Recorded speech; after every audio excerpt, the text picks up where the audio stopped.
However, there is one important feature which distinguishes wills from other documents. Unlike other documents, the will speaks from the death of the testator, and so when it is propounded or produced before a court, the testator who has already departed the world cannot say whether it is his will or not, and this aspect naturally introduces an element of solemnity in the decision of the question as to whether the document propounded is proved to be the last will and testament of the departed testator. Even so, in dealing with the proof of wills, the court will start on the same inquiry as in the case of the proof of documents. The propounder would be called upon to show by satisfactory evidence that the will was signed by the testator,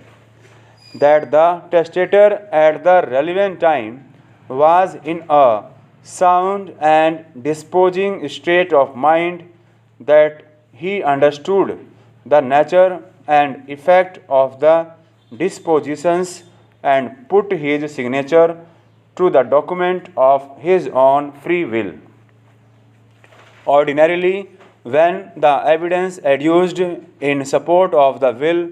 is disinterested, satisfactory, and sufficient to prove the sound and disposing state of the testator's mind and his signature as required by law, courts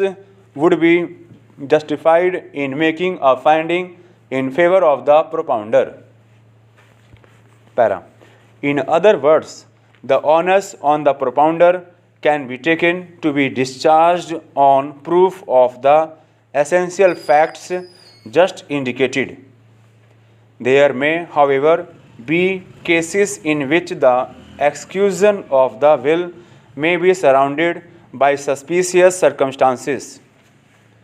The alleged signature of the testator may be very shaky and doubtful, and evidence in support of the propounder's case that the signature in question is the signature of the testator may not remove the doubt created by the appearance of the signature.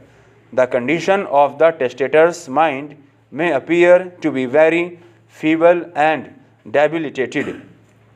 and evidence adduced may not succeed in removing the legitimate doubt as to the mental capacity of the testator. The dispositions made in the will may appear to be unnatural,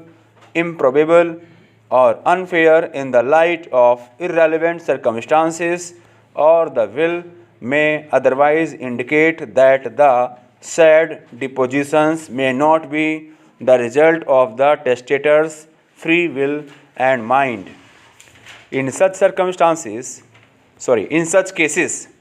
the court would naturally expect that all legitimate suspicions should be completely removed before the document is accepted as the last will of the testator.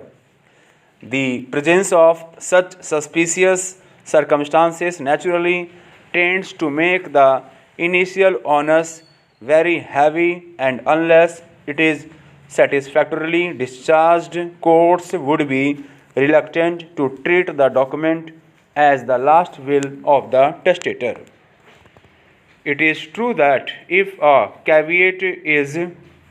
filed alleging the exercise of undue influence, fraud, or coercion in respect of the execution of the will propounded, such pleas may have to be proved by the caveators, but even without such pleas, circumstances may raise a doubt as to whether the testator was acting of his own free will in executing the will or not. Stop.